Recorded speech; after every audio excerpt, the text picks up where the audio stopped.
It seems like a lifetime ago that we were able to go to our favorite cafes, hug our friends and our grandchildren, and have a kind of normal life. It just seems like such a long time ago.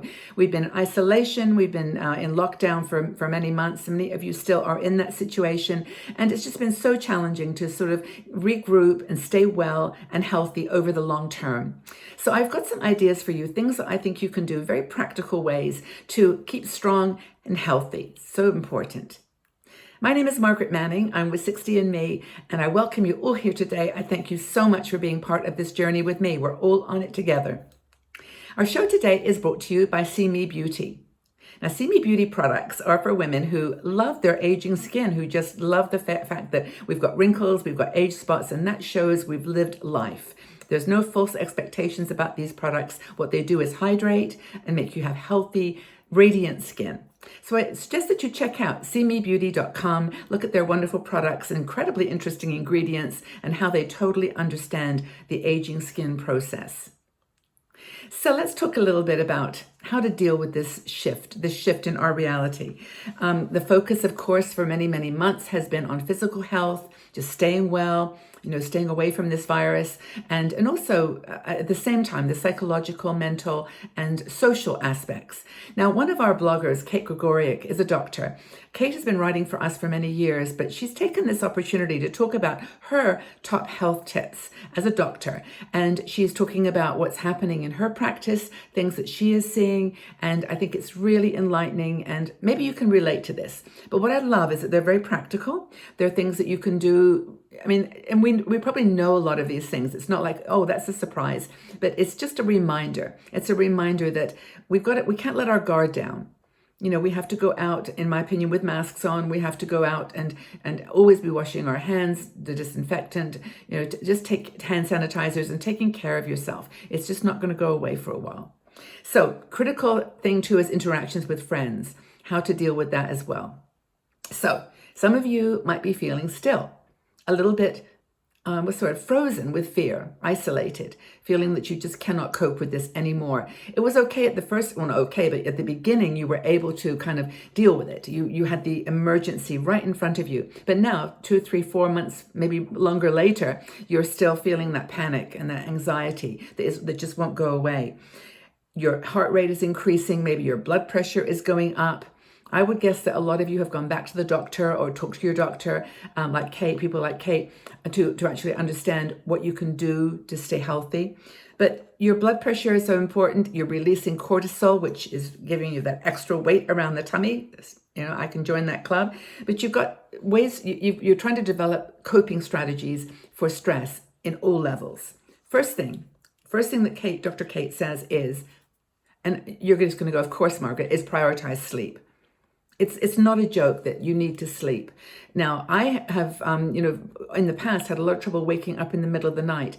That has actually stopped for me. I don't know whether I'm dreaming more or whether I'm just getting a longer sleep, but it's really important for consolidating your memory and for your body takes that time when you're sleeping to rebuild cells.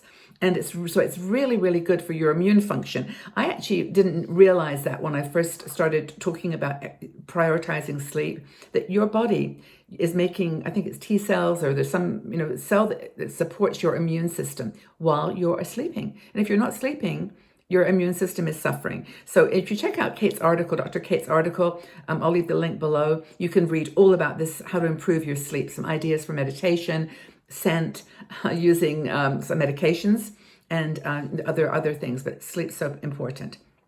Doesn't surprise you, I'm sure, to say that exercise is important.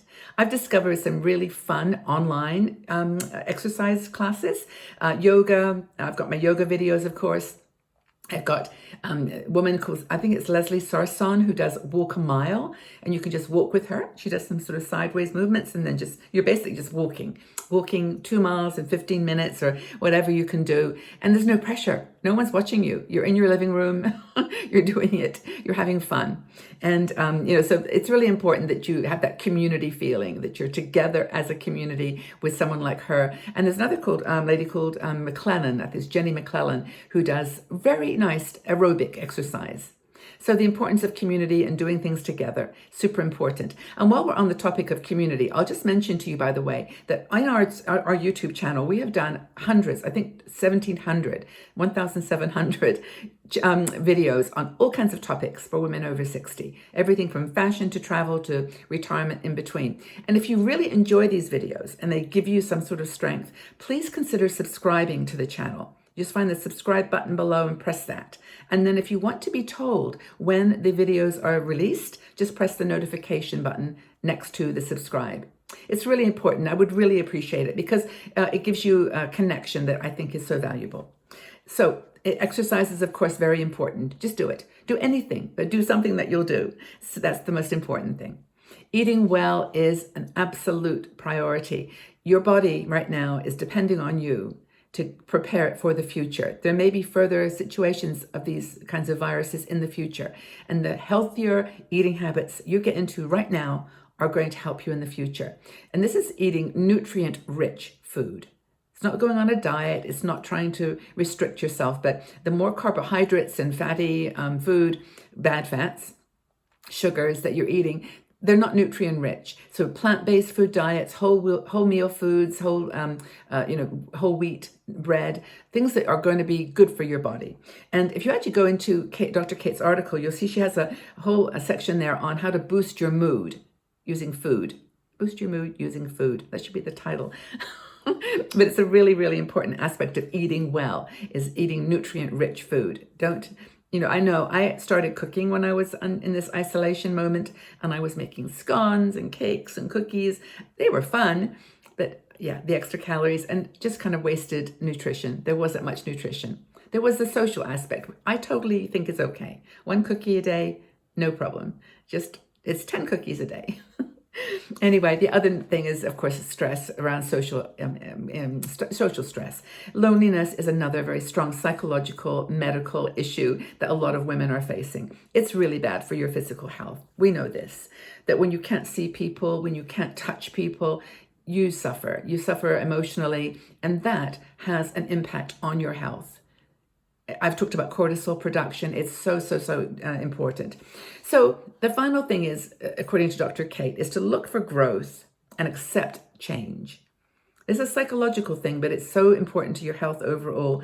We have a capacity for caring about other people. It's just in our DNA, I think, and about ourselves. And I was going to read a quote here about the article. It says, "No other species has the capability for care. It is our superhuman power as humans. And this enforced time of isolation, reflection, and solitude has been a time to cultivate that caring gene, that caring part of ourselves. When we wear a mask, we're trying to protect others and protect ourselves.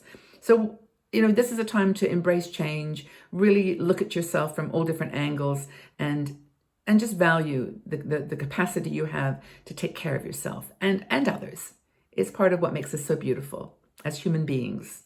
What a gift it's been. I actually look at this pandemic in so many ways like you. It's a complex of emotions, good and bad, stress and joy. But there's been a wisdom that's come from this pandemic for me that has been super powerful. And I've talked to other people who say the same. And we won't see it yet. I think we'll see it in 6 months or a little longer. Dr. Kate has a project called the Project 3612. It's a foundations course of exercise, nutrition, it's webinars. Check it out in the article. You'll find all the links there. I like Dr. Kate. She's really, really good. She's very down to earth and practical in her suggestions. And I think she's got some great ones about sleep, exercise, nutrition, psychological well-being. But what do you find has changed most in your life in terms of any of those things? Since this pandemic began and you have been in isolation, maybe taking care of yourself from home. Talk a little bit about that. What do you do to keep yourself healthy? Let's share with others so that we can just enjoy this beautiful time in our lives.